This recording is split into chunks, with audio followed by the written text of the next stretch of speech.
Fear rarely knocks. It doesn't enter like a storm. It enters like a whisper. It doesn't scream, run. It murmurs, not yet. And most people obey, not because they want to, but because they don't even realize they're listening. Because fear isn't loud, it's precise. It hides behind your choices, your indecision, your missed opportunities, your silence, especially when you knew you should have spoken. And it doesn't announce itself with panic. It disguises itself as logic, as caution, as a voice that says, let's wait until you're ready. But what if that voice, that still, quiet, calculated hesitation, isn't protecting you, but controlling you? Carl Jung didn't see fear the way most of us do. He understood it for what it truly is. The psychic force that keeps us from becoming who we already are. Not who we might become, who we already are, but haven't allowed ourselves to see. Because, according to Jung, the most terrifying thing is to accept oneself completely. Think about that. You're not just afraid of failure. You're not afraid of being judged. You're not even afraid of being seen. You're afraid of what happens if you stop pretending. What happens when you stop hiding behind excuses? What happens when you look in the mirror and finally admit, I'm not living at full capacity, not even close?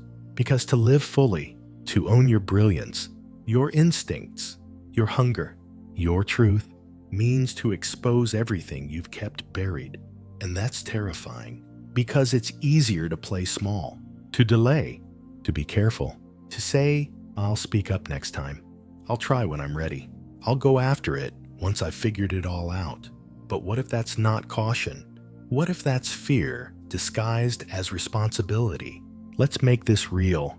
Have you ever stayed in a relationship that felt wrong, but told yourself it was safer than being alone? That wasn't love. That was fear. Ever had an idea burn inside you, one that could change everything, but stayed quiet because you didn't want to look foolish? That wasn't humility. That was fear.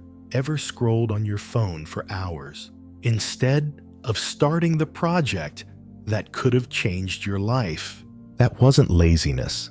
That was fear, dressed up as distraction. Because fear doesn't want to stop you. It wants to stall you. It wants to keep you exactly where you are, unseen, unchallenged, untransformed. But why? Because the moment you choose to face your potential, to own your instincts, to speak your truth, to take up space, a part of you has to die. The part that survives on playing small, the ego. And here's the truth Jung was trying to show us. Until you make the unconscious conscious, it will direct your life. And steneki shir. Nurise and drains. And you will call it fate. That means the decisions you think are rational, who you date, what you pursue, how far you go, how much you allow yourself to dream, aren't fully you.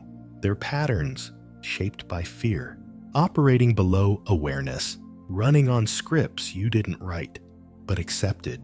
So you wonder why you sabotage yourself, why you stay stuck, why you talk yourself out of the things that matter. The answer isn't out there. It's in here, inside the parts of yourself you've never dared to meet. The unspoken rage, the buried shame, the raw desire to be more, all of it rejected, disowned, feared, because somewhere along the way, you were taught that to be fully yourself was too much, too intense, too loud, too emotional, too different. So you learned to shrink, to split off, to play nice, to be good. And fear was the glue that held the mask in place. But masks get heavy, and one day, if you're lucky, the weight of that mask becomes unbearable. And that's the moment transformation begins. That's the moment you hear it, the whisper of fear. But this time, you don't obey. Instead, you pause, you turn inward, you say, what if this fear isn't trying to stop me? What if it's trying to show me what I've forgotten? Carl Jung saw fear not as a weakness, but as a sacred signal, a message from the soul. A knock on the door saying, "You've outgrown this version of yourself. It's time to rise." And when that knock comes, you have two choices. You can turn up the noise, distract yourself, scroll, numb, avoid, or you can open the door and ask, "Why are you here? What are you trying to teach me? What part of myself have I abandoned?" That it's time to reclaim. Because fear only rules your life when it stays unnamed, when it hides in the shadows. But the moment you see it, call it what it is, you disarm it. You stop reacting, you start reclaiming. And that is the first step toward wholeness, toward becoming the person you were always meant to be. Not perfect, but fully present, fully alive. Not fearless, but free. Fear isn't random. It doesn't appear out of nowhere. It rises from the shadows, not the kind that lives under your bed, but the kind that lives within you. The kind Carl Jung spent a lifetime trying to bring into the light. He called it the shadow, the hidden, buried, rejected parts of yourself, everything you've disowned in order to be accepted. You weren't born afraid.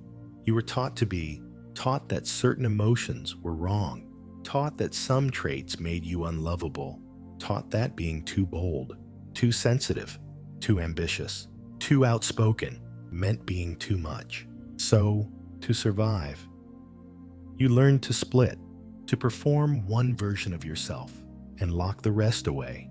And that locked away version, that's your shadow. It doesn't disappear. It festers. And it speaks through fear. Let's say you grew up in a house where anger meant danger, where raising your voice led to silence, withdrawal, or worse, you learned to suppress your rage, to be agreeable, to avoid conflict.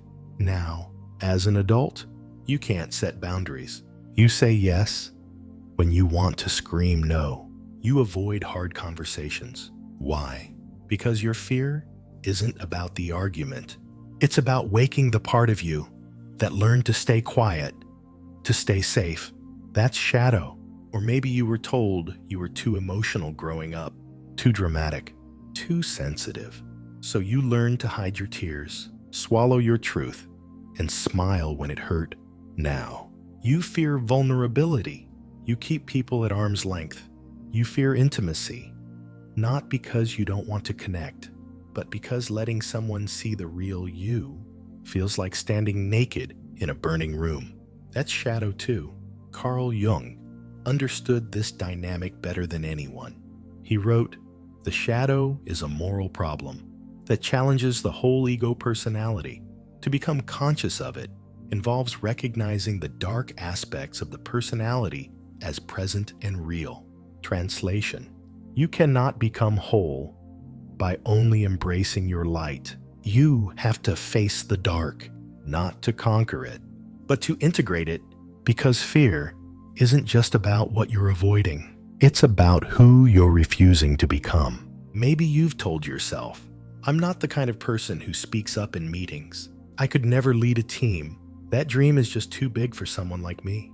Let's be honest, that's not humility, that's fear, shaped by the parts of you you've buried to stay safe. Because when you reject a part of yourself, your confidence, your anger, your sensuality, your ambition, you don't destroy it. You exile it, and everything we exile waits for a moment to return. It waits for a trigger, a risk, a new opportunity, a conversation, a challenge. And when that moment comes, fear rushes in, not because you're weak, but because part of you is still stuck in the past, still frozen in the moment you learned it was safer to hide. But here's the real danger. The more you reject parts of yourself, the stronger your fear becomes. Because fear doesn't feed on weakness, it feeds on denial. Every time you pretend you're fine with being overlooked, every time you silence your voice to keep the peace, every time you laugh off a dream because it feels unrealistic, you're strengthening the chains that bind your potential, and the shadow grows louder. That's why your fear isn't about public speaking. It's about being seen. It's not about failure. It's about being exposed. It's not about the unknown. It's about losing control of the narrative you've built to protect yourself. Because when you stop pretending, you stop being predictable. And the ego hates that, but your soul craves it. Jung taught that real power doesn't come from suppressing the shadow, but from befriending it. So what does that mean? Practically, it means the next time fear rises, instead of asking, how do I get over this? What part of me have I abandoned? What part of me is asking to come back? It might be your voice. It might be your strength. It might be your ability to say, no more. Fear is a map. The territory is your soul. And the treasure, wholeness. Let me ask you something. Have you ever found yourself holding back, not because you couldn't, but because you didn't want to rock the boat? Have you dimmed your light because someone told you it was too bright? Have you kept your truth inside because it didn't fit someone else's comfort zone? That discomfort you feel when you even think about expressing yourself fully, that's not a flaw. That's not immaturity. That's not insecurity. That's your shadow, asking to be seen.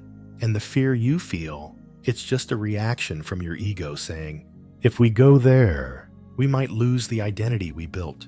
But Jung's entire philosophy was built on one truth. You are not your mask. You are not the version of yourself you've performed to gain love. You are not the fear you've been taught to obey. You are something deeper, wider, more honest. So if you want to destroy fear, you don't fight it. You understand it. You listen to it. You translate it. Because fear is the language your shadow uses to say, don't forget me. I'm still here. I was never gone, only hidden. And when you bring that shadow into the light, when you stop seeing it as dangerous and start seeing it as you, something powerful happens. Fear loses its grip. Shame starts to dissolve. And the version of yourself you've always felt, deep down, begins to emerge. Not the perfect version, the real one, the integrated one, the one who speaks up even when the voice shakes, who says no without explanation, who leads without waiting for permission. Carl Jung didn't want you to be fearless. He wanted you to be whole. He knew that until you stop rejecting parts of yourself, you'll always be at war with your own reflection. But once you begin to reclaim what you've lost, once you turn to fear and say, I hear you, but I'm not hiding anymore, you stop surviving and you start becoming. This isn't the end of the battle. It's the beginning of healing. And it starts by facing the one person you've avoided the most, yourself. Fear doesn't always scream. It doesn't always paralyze. Sometimes it performs. Sometimes it shows up as the thoughtful planner, the responsible perfectionist, the kind, accommodating friend. Sometimes fear wears a mask and you call it your personality. But behind the overthinking, the need to please, the endless preparation, is the same force that kept you quiet, small, and unseen. Carl Jung once said, neurosis is always a substitute for legitimate suffering. In other words, the fear we avoid doesn't disappear. It disguises itself in behavior, in identity, in the choices we normalize. And until we learn to recognize its costume, we live our lives obeying fear, while convincing ourselves we're being careful. Let's start with the first mask, overthinking. You've felt it, that mental chess game that never ends. You spin scenarios in your head, analyzing every outcome, trying to think your way to safety. But you're not planning, you're stalling. And the more you think, the more you hesitate. The more you hesitate, the more uncertain you become. The more uncertain you become, the more fear tightens its grip. That's not clarity. That's paralysis. And fear loves paralysis, because if you're frozen, you can't move forward. You can't take risks. You can't change. You stay right where fear wants you, safe, small, and stuck. Jung knew this, He warned that we often use thinking to avoid feeling, to avoid action, because action brings exposure, and exposure threatens the mask. You can't think your way out of fear. You have to act your way through it. Even if the voice in your head says, "What if I fail? What if they laugh? What if I regret it?" The better question is, what if I never try? What if fear has been steering my life this whole time? The second mask, perfectionism. This one is seductive. It sounds noble, ambitious, responsible, but perfectionism isn't about doing your best. It's about trying to protect your ego from being seen as flawed. You delay launching the project. You hold back from sharing your art. You stay silent because you don't have the perfect words yet. And all the while, fear whispers, "Not yet. You're not ready. It's not good enough." But who defines good enough? You or the imaginary judge in your head? The one shaped by a childhood of criticism, a culture of comparison, a fear of exposure. Perfectionism is fear in formal wear. It dresses up as excellence, but it's rooted in shame. Jung might say, your ego is trying to prevent your persona, your social mask from cracking, because underneath that polished image is a part of you, terrified of being seen as not enough. But here's the truth. Every time you delay action in the name of perfection, you teach your brain that fear is in control. You reinforce the lie that you have to be flawless, to be worthy. And slowly, that lie becomes your identity. But what if you flip the script?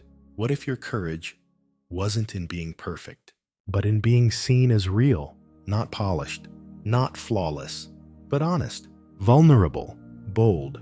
Because the world doesn't connect with perfection. It connects with truth, and truth can only exist where fear loses its mask. Now, let's talk about the third disguise, people-pleasing. This one runs deep. It looks like kindness. It looks like empathy. It looks like being a good friend, a good partner, a good worker. But people-pleasing isn't rooted in love. It's rooted in fear. Fear of rejection, fear of conflict, fear that if you say no, you'll be abandoned. So, you say yes to what drains you. You agree with things that violate your truth. You smile when something inside you is screaming, and you tell yourself, "I'm just being nice. I don't want to hurt anyone. It's not worth the drama." But the truth is, you're not avoiding conflict with others. You're avoiding conflict within. The part of you that longs to be authentic is silenced by the part that was taught, being liked, hjälper, being safe. Carl Jung warned, the more we try to avoid the shadow, the more we become its servant. And that's exactly what happens when we trade authenticity for approval. Because if you spend your life pleasing others, you lose touch with who you are, and no praise can fill that void. Here's the common thread between these masks. They all look reasonable. They all look responsible. They all look normal. But they all serve the same master. Fear. Overthinking keeps you stuck. Perfectionism keeps you quiet. People-pleasing keeps you small. And all of it happens so subtly. You start to believe it's just your personality. But it's not. It's a defense mechanism, a strategy, a survival tactic. And it's time to ask the question Jung asked in all his work. What part of me is being protected by this fear? Because once you uncover that, you uncover your power. Let's break this down practically. How do you unmask fear? Step 1. Observe your patterns. When you find yourself overthinking, ask, am I solving something or stalling something? Step 2. Challenge your language. When you say, I'm just being careful, or it has to be perfect, ask, who told me that was true? Is this my standard or someone else's voice in my head? Step 3. Take small, truth-based risks. Say no. Post the imperfect idea. Speak your opinion, even if your voice shakes. Because every time you act in alignment with truth over fear, you reclaim a part of yourself that's been lost. And fear, it starts to shrink. Carl Jung didn't teach us to eliminate fear. He taught us to see through it, to recognize its masks, to trace its source, to stop letting it define who we are. Because fear is clever. It adapts to your identity. It hides behind your habits. It wears your values like a costume.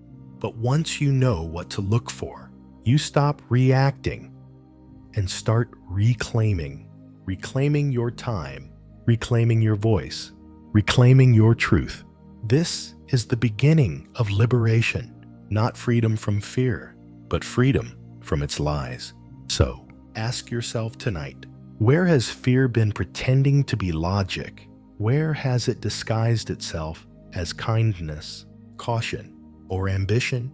And more importantly, what part of you is ready to take off the mask? Because underneath the overthinking, the perfectionism, the people-pleasing, is a self that's not afraid to be seen, not afraid to speak, not afraid to live, not afraid to be whole. And once that self rises, the masks fall and fear loses its power. You've seen the masks. You've traced the shadows. You've named the fears. But now comes the moment that separates those who stay stuck from those who step into freedom, because recognizing fear is not enough. You have to integrate it. Carl Jung didn't believe in slaying dragons. He believed in inviting them to the table, in looking the shadow in the eye and saying, "I see you. Let's talk." This isn't about fighting fear. It's about folding it back into your wholeness, because fear doesn't want to destroy you. It wants to protect you, but it's been guarding an outdated version of you, a self you've long outgrown. Integration is the process of updating the system, reclaiming the parts of yourself you once buried, and bringing them back into the light on your terms. So let's break it down. How do you integrate fear? How do you move beyond awareness into embodiment? It begins with naming the fear clearly, not in vague terms, like "I'm afraid of failure," but in honest, specific, vulnerable language. "I'm afraid people will think I'm stupid if I speak up. I'm afraid I'll be abandoned if I say what I really feel. I'm afraid that if I try and fail, I'll prove I'm not enough." Because when you name fear like that, you pull it out of the shadows, you strip it of its power, and you begin to see it for what it is, not a monster, but a messenger. Jung believed the unconscious becomes less dangerous the moment it becomes conscious, because the unknown is always more frightening than the truth. Ask yourself, where did this fear begin? When was the first time you felt unsafe expressing your truth? Who taught you that failure wasn't survivable? What moment made you believe love was conditional? Was it a parent who criticized you for being emotional? A teacher who mocked you for being wrong? A friend who betrayed your vulnerability? These aren't just memories. They're the foundation of your fear-based identity. And unless you meet those moments with conscious reflection, they'll keep running your life from behind the curtain. Jung would call this the complex, emotional patterns stored in the unconscious that take control the moment you're triggered. But here's the good news. When you identify the source, you interrupt the cycle. You break the spell. Now comes the most powerful and uncomfortable part, reclaiming what was rejected. This is where fear loses its grip. Ask yourself, what part of me did I abandon to survive? Was it your boldness, your intuition, your creativity, your fire? Maybe it was your joy, your sensuality, your ability to say, "I want more." Jung believed those rejected parts never die. They don't disappear. They go underground into the shadow. And unless you bring them back, you will always feel like something is missing. You'll keep chasing relationships, careers, goals, trying to feel whole, when the missing piece isn't out there. It's in here, waiting. So how do you reclaim what was rejected? You practice showing up as your whole self, bit by bit. You speak when your voice shakes. You say no when it terrifies you. You express your truth, even when it's messy. unpolished, imperfect. And each time you do, your nervous system rewires. Your shadow softens. Your fear retreats. You teach your body, I can survive this. I don't need protection from my own truth anymore. I am allowed to take up space. This is not overnight work. It's not a motivational high. It's not something you journal once and forget. It's a practice, a daily act of reintegration, of coming home to yourself. Jung didn't preach enlightenment as escape. He taught it as embodiment. He said, one does not become enlightened by imagining figures of light, but by making the darkness conscious, meaning, stop trying to be more positive, start being more honest. Stop trying to erase fear, start understanding what it's trying to protect. And when you do that, when you lean into the discomfort, you transform. Fear no longer becomes something to obey. It becomes something to interpret. Instead of saying, I feel fear, so I'll back away, you say, I feel fear, so I'll lean in because there's something here for me. That's integration. It's not about confidence. It's about clarity, knowing who you are, what you value, what you're no longer willing to abandon just to feel safe. Picture this. You've been offered a new role at work. It excites you. It aligns with who you're becoming. But immediately, fear creeps in. What if I fail? What if I'm exposed? What if they realize I'm not good enough? Old you would freeze, overthink, decline the offer. But the integrated you, they recognize the voice. They say, I hear you. Fear, I know you're trying to keep me safe, but that safety is keeping me small, and I'm not available for that anymore. That's the power of integration. You don't pretend fear isn't there. You just stop giving it the final vote. This is the work Jung asked us to do, not to bypass fear with spiritual slogans, not to silence it with fake confidence, but to listen, to turn toward the very thing we've been avoiding and say, you belong here, but you don't get to lead anymore, because wholeness isn't about perfection. It's about inclusion, the dark and the light, the bold and the broken, the shadow and the soul, all of it together. So here's the truth. You don't need to become fearless. You need to become integrated. You don't need more motivation. You need more self-awareness. And you don't need to destroy fear with force. You dissolve it with truth. Because when you name it, trace it, and reclaim what it guards, fear loses its voice. And the real you, the full, wild, brilliant you, finally begins to speak. There is no greater journey than the journey back to yourself, not the version you've curated, not the one polished for approval, filtered for applause, but the one beneath it all, the real you, the whole you. Carl Jung called this journey individuation, not the path to perfection, but to wholeness, to become who you were before the world told you who to be, before fear dressed up as logic, before shame shaped your self-image, before you split yourself in half just to feel safe. Because here's the truth. You don't overcome fear by becoming braver. You overcome fear by becoming real. You've done the hard work. You've named the fear. You've exposed its masks. You've reclaimed your shadow. But integration is only part of the story. The destination isn't just healing. It's becoming. The final step is stepping into your life as the integrated self.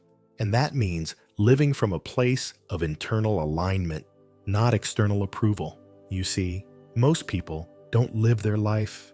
They live the version of life that fear will allow. A life carefully edited by the ego, where safety is prized over truth, and fitting in is chosen over standing out.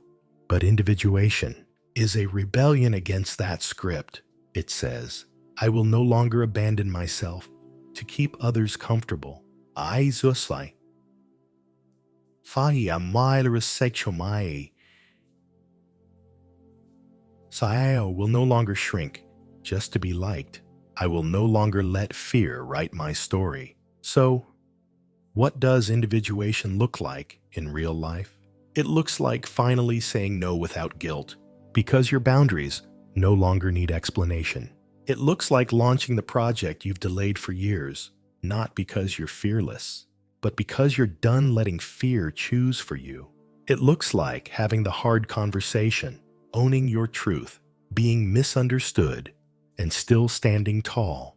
It looks like waking up in the morning and choosing actions that reflect your soul, not your survival pattern. Because here's what Jung knew. The privilege of a lifetime is to become who you truly are, not who your parents expected, not who your culture conditioned, not who your past experiences cornered you into becoming, but you, before fear fractured you, before pain muted you, before rejection taught you to disappear. Let's pause and get honest. How much of your life has been shaped by fear masquerading as responsibility? How many smart decisions were actually self-abandonment? How many times have you said, "I'm just being realistic," when you were actually just afraid? Jung warned us, fear often hides in what we call normal. And that's the most dangerous kind of fear, the kind you don't question, because once fear becomes familiar, it blends into your identity, and without knowing it, you mistake comfort for self. But comfort never built greatness. Comfort never changed a life. Comfort never spoke truth, created beauty, or sparked revolution. The soul does, and your soul is not afraid. Your conditioning is, your shadow is, your ego is, but your soul, it's been whispering all along. There's more. There's always been more. So how do you live from individuation, not fear? You build a life of alignment, not all at once, but in small, courageous choices. You begin each day with radical honesty. What part of me am I hiding today? What truth am I avoiding? What am I pretending not to want? And then you take one action, one micro dare, one bold move in the direction of your wholeness, because individuation isn't a theory. It's a practice, a discipline, and every act of self-expression, no matter how small, is a vote for your true self. Carl Jung said, "Until you make the unconscious conscious, it will direct your life, and you will call it fate. But when you do make it conscious, when you choose your voice over silence, your vision over approval, your truth over fitting in, that's not fate, that's freedom." Imagine this. You're in a room. People are discussing something you care about. You feel the fire rise in your chest, a truth waiting to be spoken. Old you hesitates. I'll sound stupid. I'll offend someone. What if I'm wrong? But the integrated you knows. This fear is familiar. This is the voice of the past, and you breathe and you speak anyway. Not because you're certain, but because you're real. That moment, small as it seems, is where individuation happens. It's not loud. It's not dramatic. It's real, and it rewires you from the inside out. Now imagine this playing out across every area of your life. You start creating not because it's perfect, but because it's true. You start setting boundaries, not to hurt others, but to honor yourself. You start walking through life, not with certainty, but with alignment. And people notice. Some will resist it.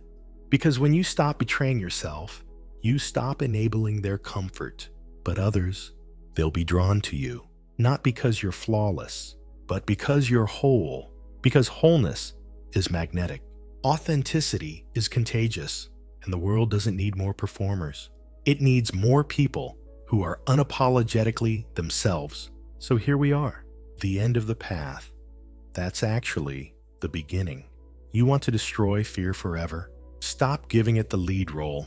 Stop waiting to feel ready. Stop mistaking the noise of your conditioning for the wisdom of your soul, and start doing the one thing fear can't survive: living your truth. Not one day, not after you've healed, not when the timing is perfect, but now, as you are, in this moment. Because fear doesn't die all at once.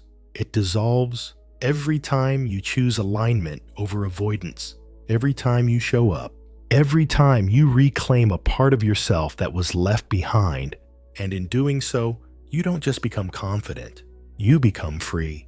This is the invitation Carl Jung left us: to walk through the shadow, to integrate the fear, to awaken the soul, and to live fully as ourselves. If this message spoke to the part of you that's tired of pretending, let it rise. Drop a comment below and write, "I'm done hiding," because your voice could be the permission someone else needs. And if you want more raw, unfiltered truth from Jung and beyond, subscribe to the channel, not for inspiration, but for initiation. Welcome to your real life.